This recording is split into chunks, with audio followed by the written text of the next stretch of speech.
think we're live. So there's a start recording. There goes nothing, I guess. That's right.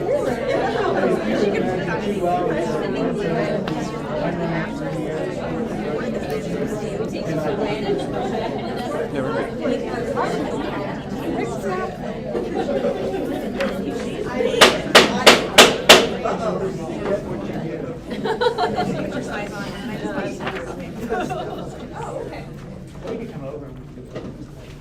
Thank you so much for being so quiet. Thank you for being here.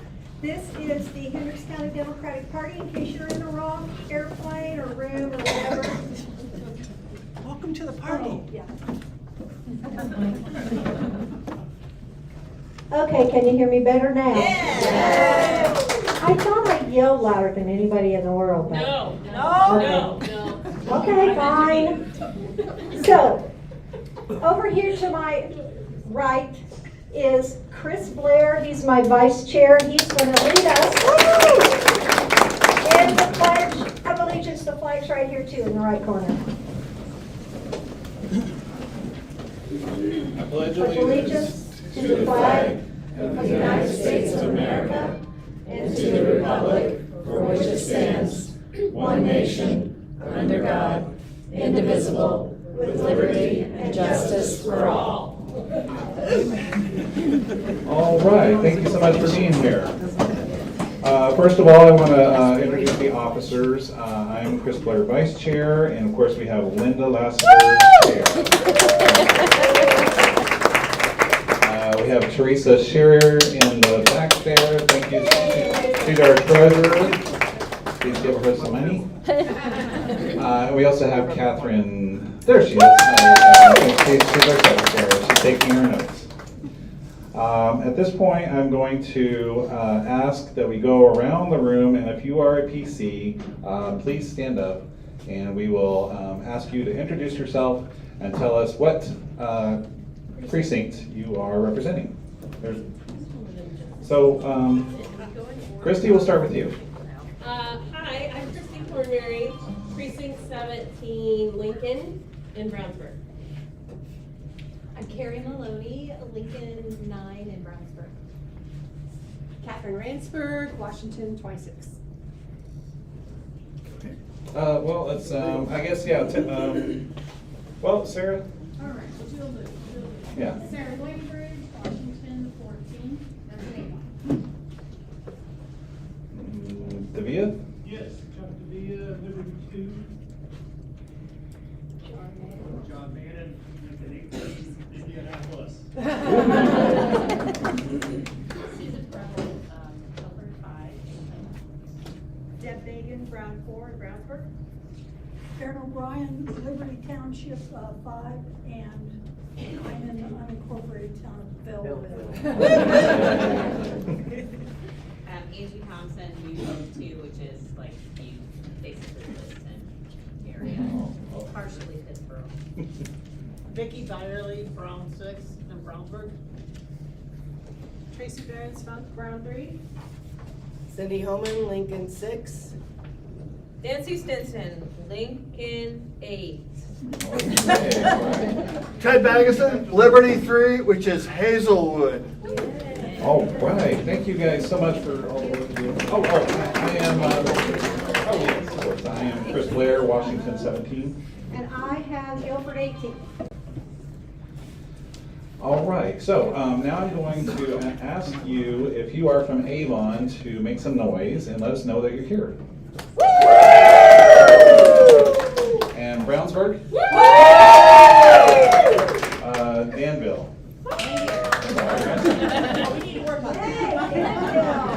Indianapolis? All right. North Salem? Plainfield? All right, Pittsburgh? Let's see, we got Amo, Clayton, Coatesville, Liston. Coatesville. Yay. Oh! That one. All right, and then unincorporated town of Belleville. unincorporated town of Hazelwood. Yay! Okay, all right, thank you so much. Okay, that's it.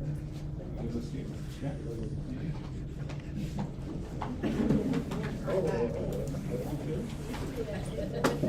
I got a new responsibility here.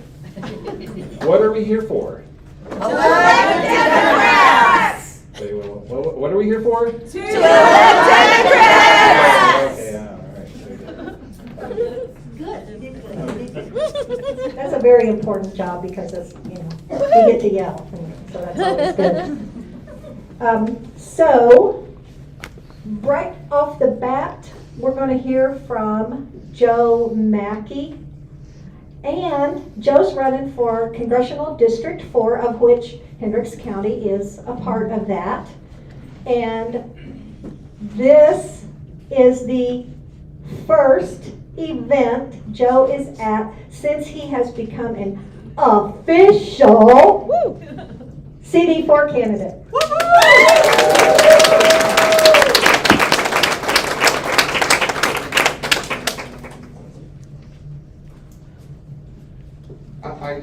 Can you hold this for just a moment? Just so you know, a year ago, I couldn't put this jacket on and tighten a button. I'm down 23 pounds, like 20 more to go. I find that after 50, taking weight off is much harder than putting it on.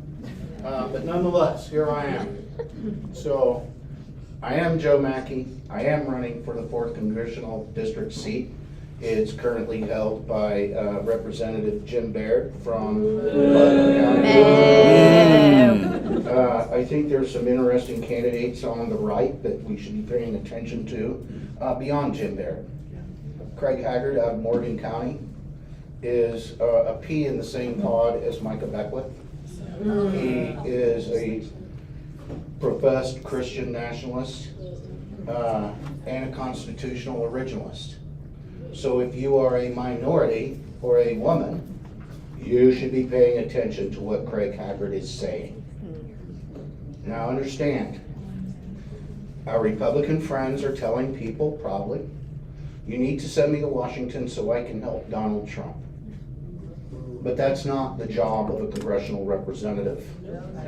The representative you deserve, the representative Republicans deserve, is an individual who wants to go to Washington to work for you. Every man and woman and child here in the 4th District, all the people of the 4th.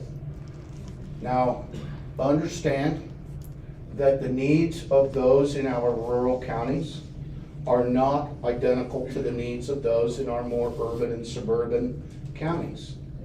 And the distance between us can be at times significant. And I'm told, you can't go to Hendricks and talk about agriculture. But I talk about agriculture. Why do I talk about agriculture? Why is that important to Hendricks County? Anyone have an idea? We eat vegetables too. Well, yes.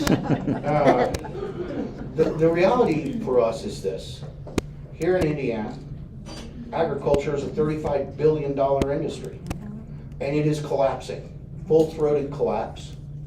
And the state of Indiana does not have the economic wherewithal to sustain itself. And if the industry does collapse, and we're watching it happen literally across the country on a daily basis, there is no corner of the state of Indiana that will be left unaffected by this collapse. And we talk about agriculture, when I talk about everyone in the urban areas, for the most part, thinks farmer.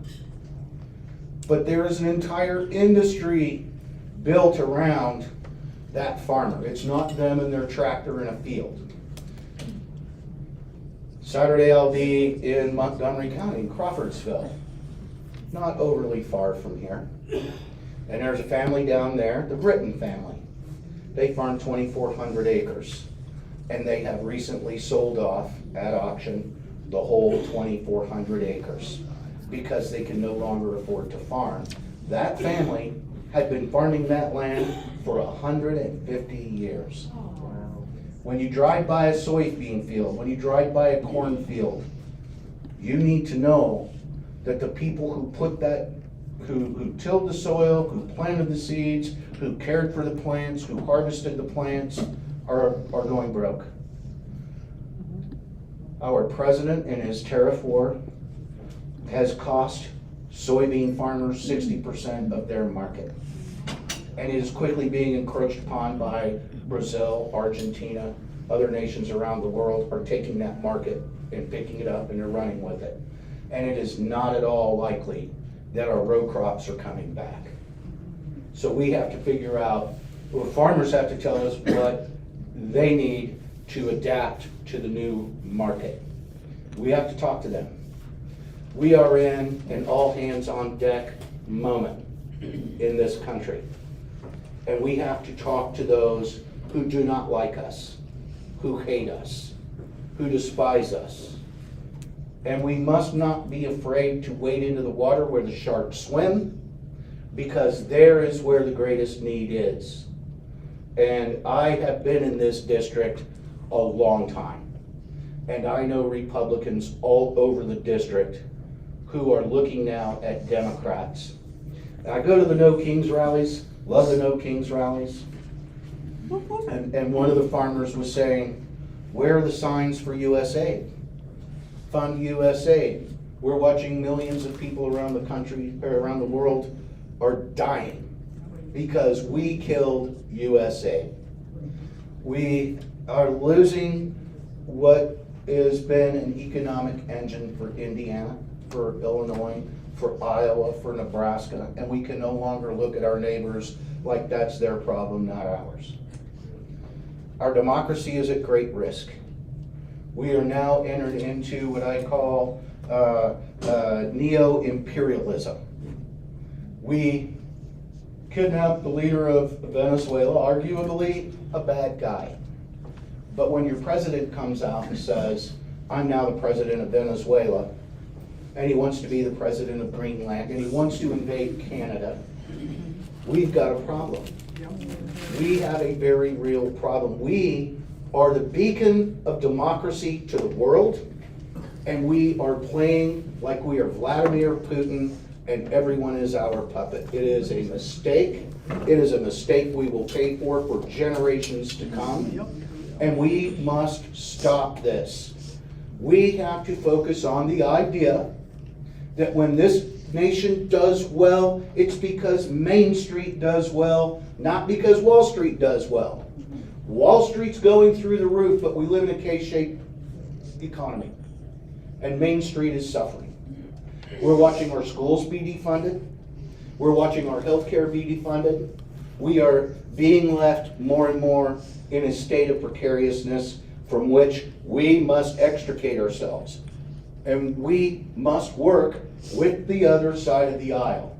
Now, I have been a proponent of Medicare for all for a very long time.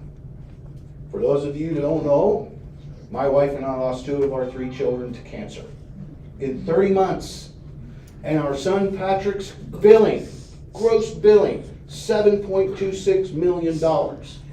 I'm a retired machinist. I was a machinist at the time. I worked for a great company. I worked for Caterpillar in Lafayette. My wife is a registered nurse at IU. $7.26 million. Our insurance paid about half. And it cost us. It cost us. And that's why I'm here. Because I'm watching what's going on.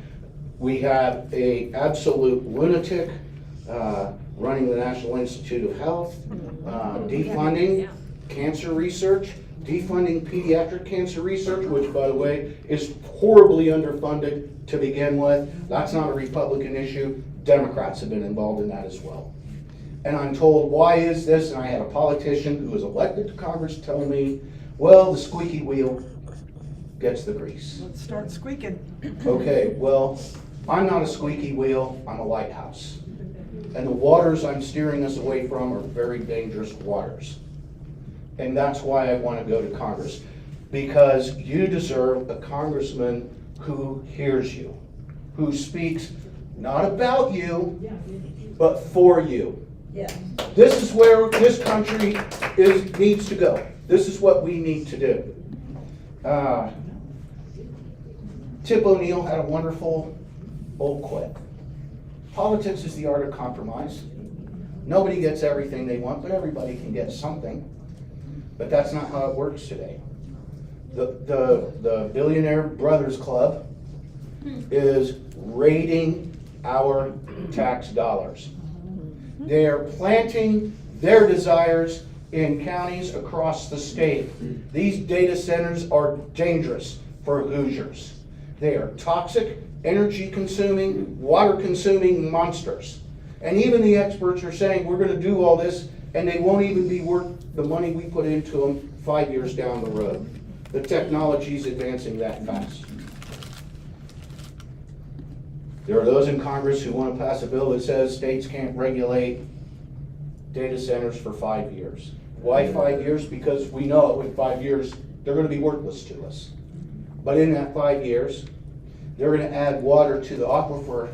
They're going to take water from the aquifer, add a chemical to it, an anti-rusting corrosive agent, typically ethylene glycol. Anyone here know what ethylene glycol is? It's antifreeze. And they're going to put it in the water, and then they're going to inject that water back into the aquifer. So what happens to those on wells downstream from that aquifer? My wife and I live in Lafayette. We have a well and septic. And the data centers upstream on that aquifer will kill us. We wonder why cancer is growing in this state. We are the fourth most polluted state in the nation. 85% of our surface water is unfit for sport or recreation. And we wonder why our cancer numbers are growing. I talk to pediatric oncologists because that's where I'm connected. And I say, why? You know, the medicine, they tell me, Joe, the science is there, the medicine's there, we're getting better every year. And then they say the problem is that more and more children are being diagnosed every year. And we're doing this to ourselves. And it's got to stop. We have, thank you. Thank you. This isn't like a biblical revelation, this is reality that I'm talking about. Now, there's a plethora of issues, a lot of them. And there's a lot of people here tonight. Thank you all for coming. But I want to hear from you. You came here to meet me. You have questions. There is no question I will not give you an honest answer to. I'm not a genius. I wish I was. It would make this so much easier for me. If I don't know the answer, I'm going to tell you I don't know the answer to that. And if I have an answer that you don't like, it's okay to tell me you don't like it. I'm the youngest of 8. Believe me, I have heard a lot of recrimination for an opinion I've taken from those who claim to love me but are far more nicer to me than any of you will be. So let's just start that. Let's just start with questions. Show me a question. Yes, sir, in the back. Comment, and I know some people know exactly what I'm going to say. Hendricks County is historically a very white county. The fact of the matter is, we're not anymore. And there is, black and brown people aren't just in Indianapolis anymore. 11.5% of our population is black, over 4% is Hispanic, and 4% is Asian. I see a bunch of white faces here. We are not reaching, if we don't get the engagement and enthusiasm of our black and brown brothers and sisters, we're not gonna win anything. Whether it be county races, state races, congressional district, whatever. And we're not doing it. And you know what? I've taken this issue to our county leadership, and I've gotten a less than enthusiastic response. And that's just a fact. Sure. Yes. So let me tell you, we have a number of counties, mostly rural counties. Lots of Latinos live in the rural areas. They live what I call under the radar. They live quiet lives. My friend Ray Anderson, who's the sheriff in White County, has been working very hard with the Latino community in White County to get them to register to vote and to get on ballots. And what they tell them is, I'm legal, I can register to vote, But if I do, ICE will come to my house, and my aunt, my uncle, my cousins will be carted off, and God knows what will happen to them. They are afraid. I understand. They are afraid. And here's how we change that. First off, you gotta change the leadership in government. They're the ones who are doing this. We're here to elect Democrats, that's what was said. Well, you know, here's the deal, I will go anywhere and talk to anybody. Oh, I'm not talking about you. No, sir, I understand, but let's not put the blame on one or two people in this county when we're watching what they're doing to human beings across the country. There are people being denied their constitutional rights right now who are in jails, who are being deported. And it violates the very heart of who we are, the very Constitution they claim to be supporting. And I get it. I was just talking not so long ago with a former NAACP chair, the state of Indiana. His name's Nate Austin. I worked with him for 30 years. I know his children growing up. And I'm trying to, Nate, we need representation from the black community. And what he'll tell you is, we're not afraid to run. We'll run in Lafayette. Sadie Harper Scott, the president of the NAACP in Tippecanoe County, has been a friend of mine for 20 years. Same thing. How come we can't get black representation in our government? Tony Roseworski, the mayor of Lafayette, I was with him today, asked how come we can't do this? And they're afraid. They're afraid. They're afraid that if they stand up and speak out, they will draw attention to the very community they wish to be protected. If they're afraid to come to this meeting, something's wrong. Now, Well, you can see what's wrong, There are partner. 20 black-owned businesses in this county. Sure, There's at least one predominantly black church. Sure. Which is in Plainfield. I'm sure there's more. sure. I have offered, I said, I will try to find us a handful of black community leaders who that then we can engage with, and they will engage. You know, I can't go out to the black communities and get them enthused, but if we can recruit 2 or 3 or 4 or 5 or 6 black community leaders, maybe they can. Maybe, we don't know, because we don't don't know. try. We don't know. I will tell you about running for office. Yes, sir. Yeah, I have a question for you. Sure. Why can't you approach them? I can, but I'd like to do it under the guise of this. Then do it, then do it. I will. Let's get you I with Cassie. No, we're moving on. I've got limited time and we have other people, and this is a Hendricks County issue, so bear with me here. I want to point out something to you. I want to point out something to you. Sure. I'm the chairperson of the Outreach Committee, Uh-huh. and I worked with Russell. Okay. But, I would like to address his comments there. I did not tell him that we would not do that. I said we do not have the capacity to do that this summer, because we have the fair and parade. Come back and help us work on this, and not see Russell. I will, I want to point something out real quick and then we must move on. These are the offices that are sitting empty on the ballot right now. And we can talk about the Latino community, we can talk about the black community. You pointed it out, everyone here is white, and these offices need filled. Not everyone. We're not white. Not everyone. We're literally looking What at is you, not we're true? not white. People in this room are not all white. Well, okay, so in the district, if you look at the numbers, this district is 96% white. And the minorities do get ignored, the minorities do get bypassed. There are issues there. I can't solve them here tonight. We have other issues to dwell on, but I'm telling you, this is a problem. Now, I want to talk about something very quickly. When Stacey Abrams started filling ballots in counties across Georgia, 95 counties, I believe it was, 125 maybe, I said, do you believe that every Democrat that got on the ballot was a serious candidate in Georgia?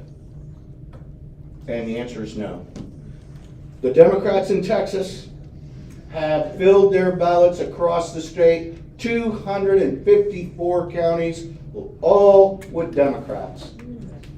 And here in one of the more populated counties in our district, the board sits empty. That makes it hard for Democrats up ballot to get elected. Yes, it It is does. a challenge.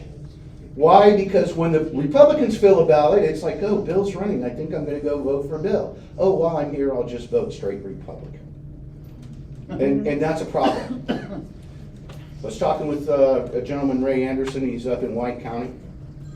He said, Joe, there's 28 candidates on the ballot for November, and 11 of them are Democrats.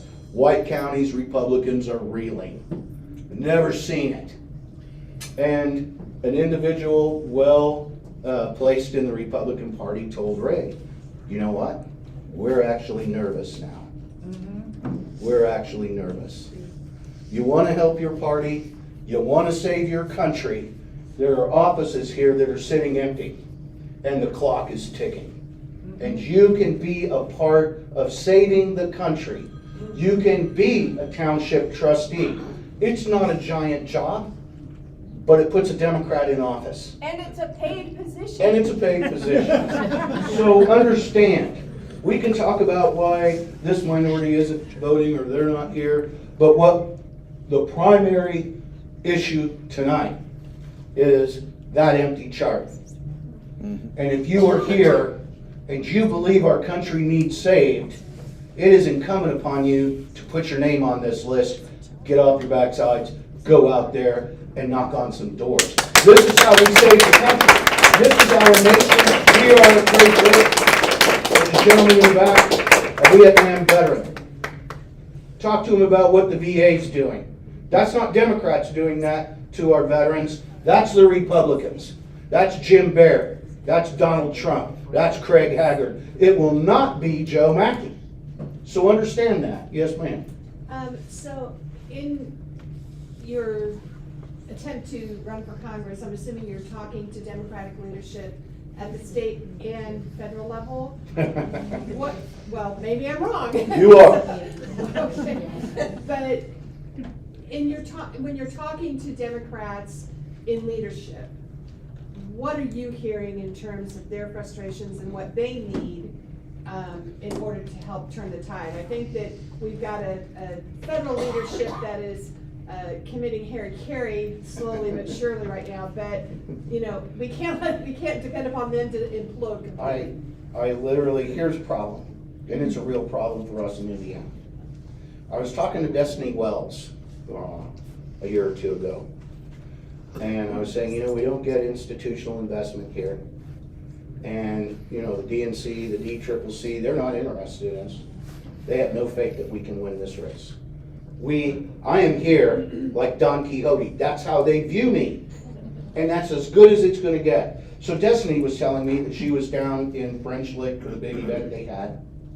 And a Democrat there wrote Emily's list, in her presence, a check for $250,000. And when Destiny's people reached out for a donation, how much do you think she got? Of that $250,000 from that one individual, she got $2,500. That's how little faith we have. And that's why Destiny doesn't win. That's why Jennifer doesn't win. That's why Joe doesn't win. And it's money fuels campaigns. Two things, money and boots on the ground. It's that simple.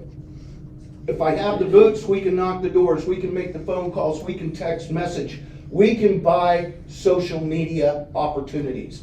We've priced it here in this district. If I want to reach 100,000 people a day, it's going to cost me $4,000 a month. I talked to the DNC, is there any money? Well, we're sending $1 million to Indiana. Guess where it's going? Guess where that money goes? It goes to the offices we have in Indianapolis. Some will go to Frank Mervan in the first, and some will go to Andre. And then, if we're lucky, some of it comes around to the counties, to the county chairs, the district chairs, and they distribute it. Not much money. Nobody believes in us. Nobody believes in us. And part of the driving reason for that is the empty offices on the ballot. This changes everything. This ballot changes everything. If you are a Democrat and you get on a ballot, we fill this up. Say there's 4 people on this ballot who are serious candidates. Everyone else is there. Why? Because you don't have to campaign for those down ballot jobs that hard. You can win a trustee position by knocking on doors. There's a county councilwoman, a good friend of mine, someone I admire greatly, Stacy Berg, City Council West Lafayette. Now, she won a seat that had been run by Republicans for decades. But she said, Joe, I knocked on 150 doors a day in her district, and she won. I watched Lisa Dullum do the same thing and win a county council seat on a Republican county council in Tippecanoe County. She unseated a sitting Republican in a seat that had been theirs for 30 years. But the ballot was full. We're watching Tippecanoe fill the ballot now. Will all those candidates win? No, but their friends will come. Their neighbors will come. Their families will come when the ballot is full. White County has 11 candidates, 17 Republicans, 11 Democrats. Those are courageous Democrats. They live in an area where the sharks do swim.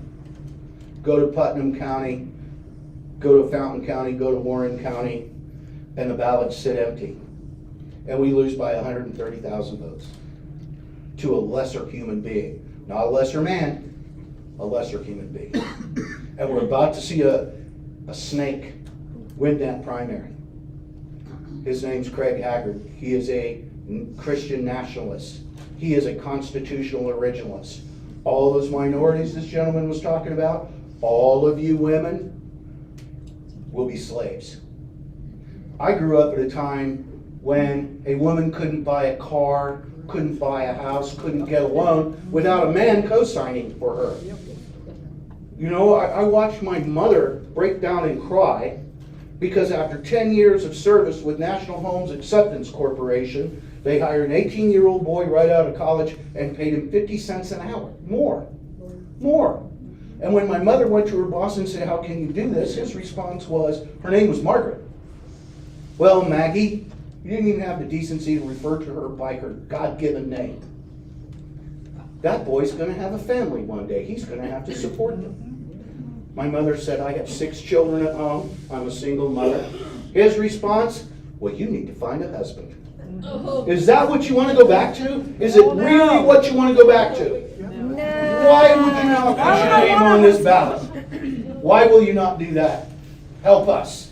Help me. Drew Cox is here. He's a candidate. He'll tell you the same thing. Full ballots, help us. I have on my computer the annual wages of every one of those positions. If you want to know, some of these are $20,000 a year. Some of them are $350 a year. Which ones don't take a lot of work? I want to talk about now, if I might, is there any other questions? Have I missed out on anybody? I want to talk about what it takes to run a campaign, a congressional campaign. Money fuels campaigns. In 2020, Teresa and I raised $45,000. And we got 113,000 votes. Jim Bear, and believe me, I was putting 1,000 miles a week on my car. Teresa and I were working 6, 8, 10 hours a day, 7 days a week for months. Neither of us had gray hair when we started, didn't we? And I was a lot skinnier. But we need money. You're going to see, what did I do with the palm card? Oh, there it is. Palm card. There's business cards back there. They have an Act Blue account on it. Send me $10 a month. If you can't afford it, send me $5 a month. In 2020, we ran a 4 for 4. Send us $4 a month. There's 130,000 registered Democrats in the 4th Congressional District. It is unreasonable to believe that we can't raise $300,000. And Jim's getting his from institutional investors. And we're not. We called, Shabani Modi was our fundraising chair in 2020. Shabani and I would spend 5 hours a day. We'd start with 9 o'clock in New York City, and we would call all the way across the country We followed the sunlight. And nobody believes in us. Nobody believes in us because we have empty offices. And I love my state. I love my Democratic Party. I am a proud Democrat. I have worked for this party for years. I have lived in this district. I have been a county vice chair. I have been a candidate. I have been a district chair. And now I'm a candidate again. And I called our district chair, whom I have all the respect for in the world, Mayor. Erica Rivercombe is here with us tonight. Another fine Democrat. We work hard. I watched my friend Leah Rouser in Cass County hosting a candidate call-out. It's the 4th one she's had in the last 7 months, and nobody came. Cass County's ballot will be empty. Who's going to go to Cass County and vote? The Republicans, because their ballot's full. Have you met some of these people? Some of them are actually illiterate. Don Leahy over here in Clinton County kept getting reelected to the State House, but can't tell people what the title of the last book he read was. And that's a problem. For us, for the state, for the country. And it has been allowed to go on so long that now they don't respect us at all. And we need to stand up. It is time to roll up our sleeves. It is time to go to work. It is time to get Democrats elected. And to do that, we must get Democrats on the board.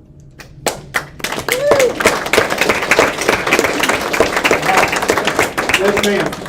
In the back. Hi, my name is Ashton. I just had a question. Earlier you said. Can you come up here? Ashton, is it? Yeah. Hi. Earlier you said that you don't want to speak about us, you want to speak For us. And I'm curious, if you get elected, what's your plan for engagement with the community? I want to know how you'll know what issues affect us and what solutions will help us. Well, you heard me ask the questions. I learn from you as much as you learn from me. One of the problems with politicians is they tend to bloviate. And we can't do that. Now, if you ask me what my plan is for minority advancement in business, minority advancement in education, the protection of the rights of women, I have my ideas. They're not the only ideas. You know, Congress is full of people from all over the country who are going to come with their ideas. We need to sit down and figure that out. Now, I'm a blue-collar guy, Ashton. I spent 30 years in a factory. I'm a retired machinist. At my age, I should be fishing, to be honest.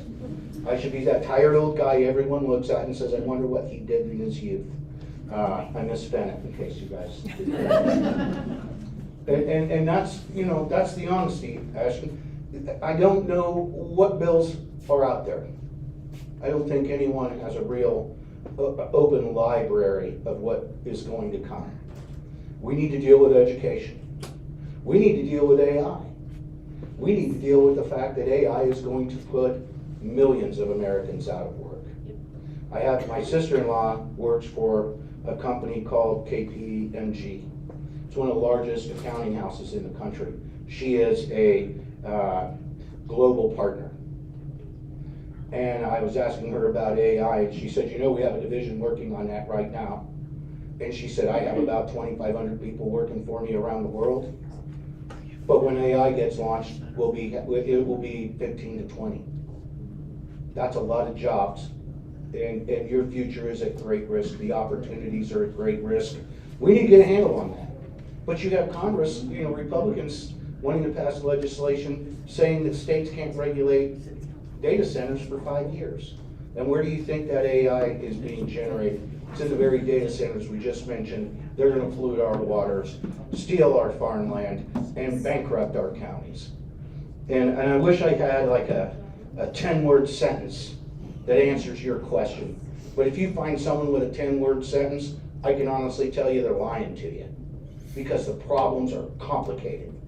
And we have some ideas. Joe? Yes, ma'am? Time? Okay. For dinner? Wrap up and tell them about the sign-up. Oh, yes, okay. Yes, that's our Marine campaign manager right there. That's right. You know, people think that the candidate is the boss, and they're not. We're not the boss. I'm not the boss at home, I'm not the boss on the campaign trail. We have a sign-up sheet, we need volunteers. And you know, when you volunteer for a campaign, the thought is, oh my God, they're gonna want me like, work like Teresa, and I do, but that's not the way it works. You can have a job, in 2020, we had 2 households of 70-year-old couples who sent out, what was it, Teresa, 150,000 text messages? And they would actually be texting each other back and forth, how many did you get tonight? And that was just a couple of hours sitting at their dining table over a cup of coffee after dinner. We had young people who come in, hey, I know technology, let me help you build your website. Let me manage social media. There's plenty of ways to volunteer, and Teresa, believe me, will find you a job. We prefer that you had a job you wanted to do. Ashton, you can help me. Join our campaign, be a voice inside. It's a tent, and we are all going to fit under it. Give me the microphone, Joe. And in closing, I want to thank you all. We've got a lot of work to do. And Linda, thank you for the opportunity. Thank you. You're welcome. Thank you. Thank you, Joe. Thank you.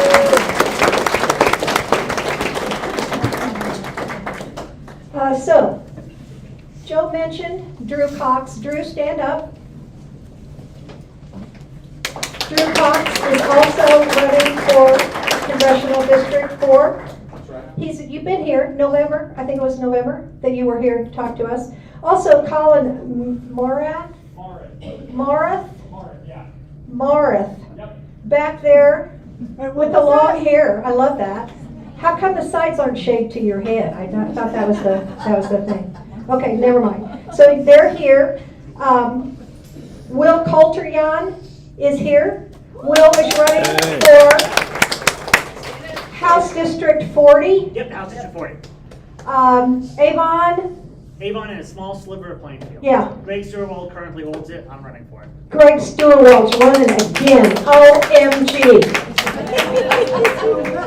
I don't exactly know what that's about. We will be hearing more from these guys. I promise you. It's just that we're jammed. We're jammed tonight real bad. Before I forget, somebody left these gloves here last month. If they belong to anybody. If not, they're really nice. They fit me and they're mine. Okay. We don't have any December meeting minutes because we didn't have a meeting in December per se. We had a party. We didn't get drunk, but we had a party. Treasurer's report. Ready? Woo! Thank you. I have a slide? No. Oh, do they have paper on their table? Probably, yes. Okay, you got, okay. I'm not gonna go through that. You guys can read income and expenses, and if you have any questions about what rolled up into that, come to the back of the room, I've got the details. The only other thing I wanna mention is it's kind of like an annual notice. This party, county party, falls under the rules of the Indiana Election Division, the Indiana Campaign Finance Division, and the Indiana Gaming Commission. So a lot of times, anything we do involving money, you need to get with me at the beginning of a project, and it's why we have to collect your name information on every single dollar. If we don't, this will be the year Republicans will file complaints against us. Because our campaign finance filings are public knowledge. You can go out and look at any campaign finance on the Indiana Campaign Finance website. They're gonna be looking at it. They're gonna be looking at opposition research. So that's why we have to really make sure we account for everything. The other notice I want to bring up is if you are involved in producing materials that are going to be distributed in any way, door hangers, flyers, whatever, it must have on it the paid for disclaimer. There's a brochure that's available in the county election office. It's also available on the campaign finance site. Read it and understand it. Their viewpoint is, if that disclaimer fits on it, you must use it. So yeah, you don't have to put it on t-shirts, you don't have to put it on ink pens, but anything else, it needs to be on there. Otherwise, if you or us, depending on who's paying for it, could be subject to hefty fines as much as $1,000. So if you're gonna produce materials, please be aware of that. And that's it. And you don't have to put it if you're doing skywriting either. They are a little bit behind the scenes, they haven't figured out yet that, oh yeah, we're also doing stuff with Instagram and Facebook and YouTube. So there you are. Thank you, Teresa. Did you take my, you took my notes. Thank you. I can't The other do. thing is, we have to put public notices, things like our gaming license. You'll always find that in this book at every meeting. Thank you. My annual announcements. Woo-hoo! Wait a minute, wait a minute. Wait a minute. Cindy? Something's new with membership. What? I'm sorry, I don't have, I'm not connected with We what don't you're. have Century Club anymore, or we don't have membership dues, or We do, we do? as far as I know, yeah. We do not have dues, we do not have Century Club, we have membership tiers in 2026. We'll talk about that at another time because we are running out of time. Okay. We got that knocked off the agenda. I want to note, those of you who are running for county and town elections, that the Republican newspaper is planning on producing a primary election guide again, and they will put your picture and your names and your everything, if how much money you got, you can have a whole page if you got that much money. And so that if you're interested in doing that, those things are up here.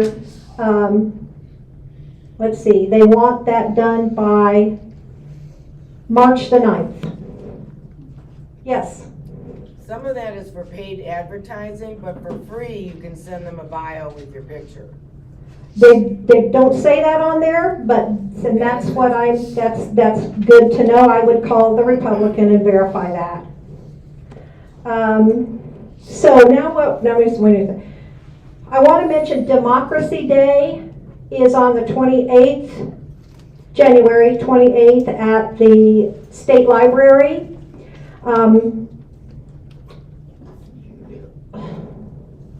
Who does this? Common Cause.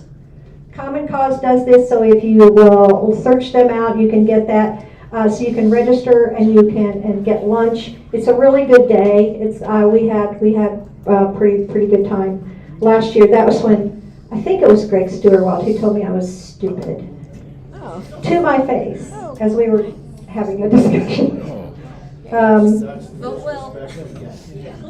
Yeah, and which reminds me too, Joe. As Joe was up here talking about these blank offices here, and that we are not respected, I want to say something that voters look to politicians for guidance. A lot of times they look to county parties for guidance. Sometimes people ask us questions. It's really, really hard for us to find a reason or a solution. This is not difficult. Correct. This is a solution to so many problems. Not the blank ones, but the ones that are full. So, just wanted to throw that out there. I thought of that, Joe, when you were talking about that. Thank you for mentioning that and emphasizing that. Okay, so now what we're going to do is we are going to break out into groups. We've got some committee chairs here that are going to talk about what their committees do and that kind of thing. I know that PC operations is over here where Nancy's at. Fundraising is back there with Karen. Outreach is back there even further with Kathy. Oh yeah.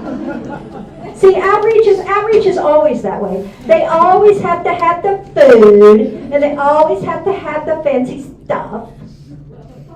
So, yeah. I always used to say fundraising committee was more fun, but maybe not. So what we're going to do, we're going to break out into those. I'm not putting any pressure on you. Yeah, we are. I want you to know what these committees do. So many times I ask someone if they would like to be a committee member, and they say to me, well, what does that exactly entail? And these people are going to tell you that.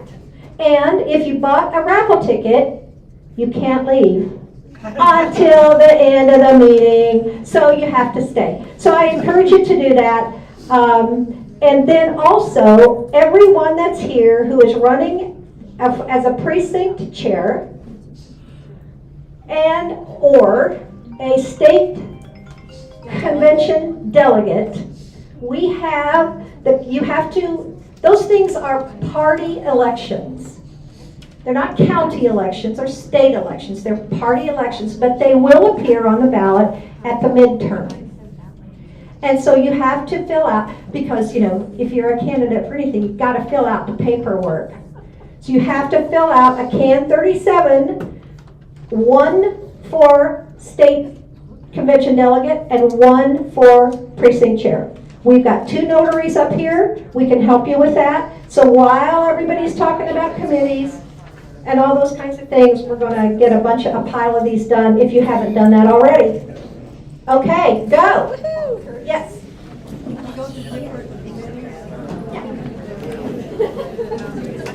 You're just leaving this? Oh, no, it's bad news. Stop.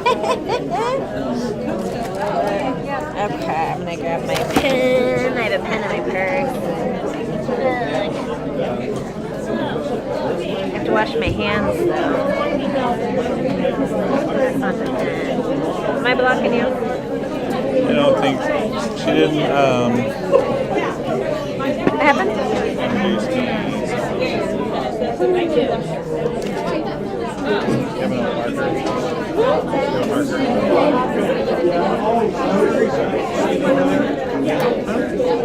Darcy is the one. That's my daughter. Is she in the